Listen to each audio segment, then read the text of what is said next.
बिस्मिल्लाहिर्रहमानिर्रहीम। मेरा नाम है जी डॉक्टर मोहम्मद नदीम और आज का हमारा सेशन है ब्लड ट्रांसफ्यूजन।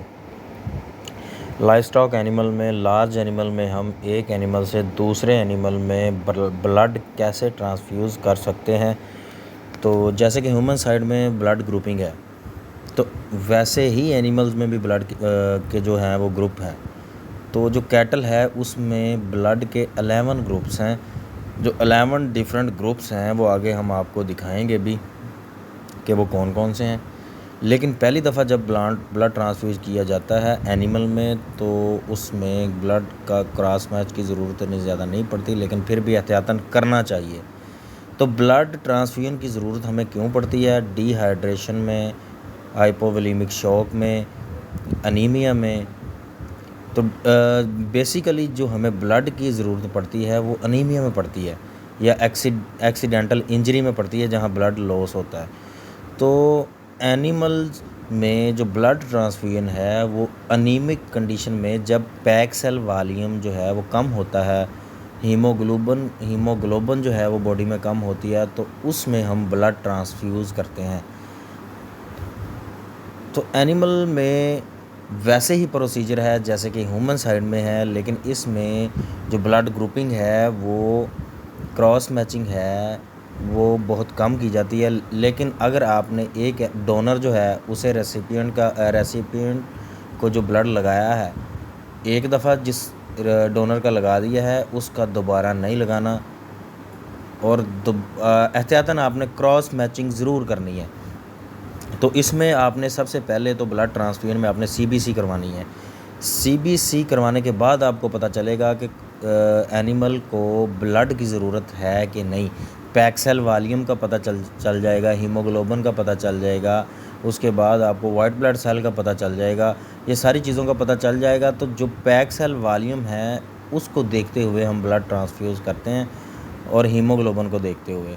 तो सबसे पहले आपने डोनर से ब्लड लेना है, फिर रेसिपिएंट से ब्लड लेना है और उनका क्रॉस मैच करवाना है कि उनमें जो है वो अग्लूटिनेशन तो नहीं हुई, उसमें जो है वो अग्लूटिनेशन या फिर थ्रोम्बस फार्मेशन तो नहीं हुई।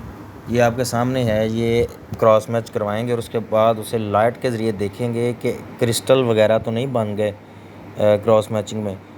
तो एहतियातन आपने क्रॉस मैच करना है। जब आपने डोनर से ब्लड लेके रेसिपिएंट को लगाना है, तो उससे पहले आपने दोनों एनिमल से, डोनर और रेसिपिएंट से 2 से 3 ml ब्लड लेके उसका क्रॉस मैच करवाना है।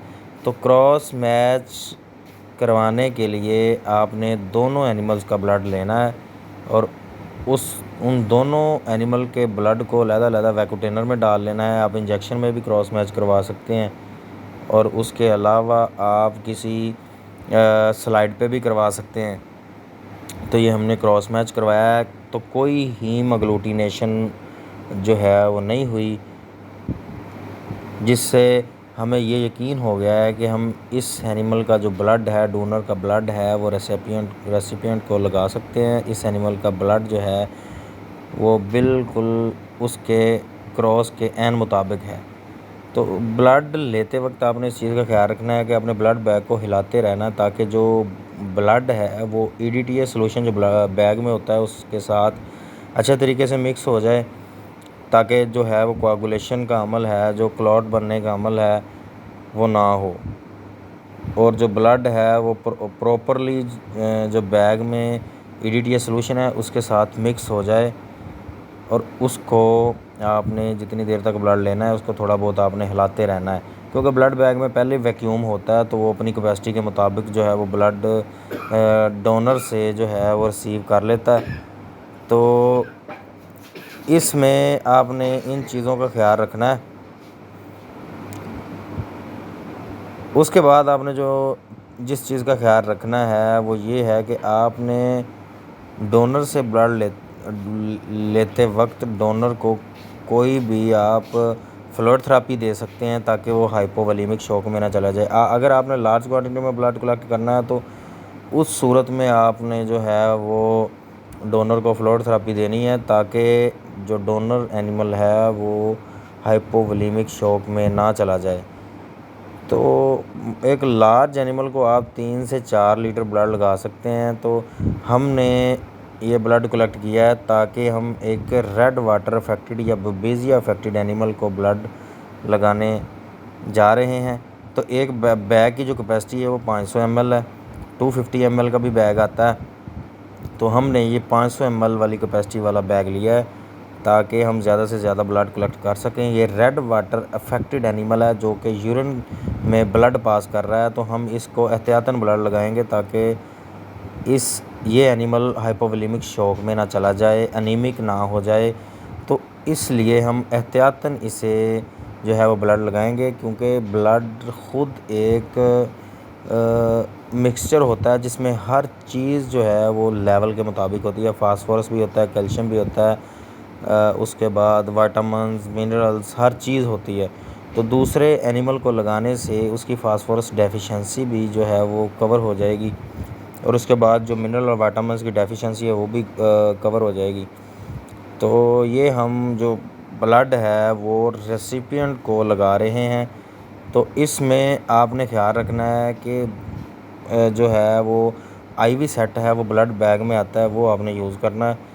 और कांस्टेंट इन्फ्यूजन रेट आपने जो है वो रखना है कि कितने सेकंड में कितने जो है ड्रॉप या ml वो ब्लड रेसिपिएंट में इन्फ्यूज़ होना चाहिए। इसकी भी आपने कैलकुलेशन करके रखनी है कि कितने ml ब्लड जो है वो कितने सेकंड में रेसिपिएंट को जो है वो इन्फ्यूज़ करना है।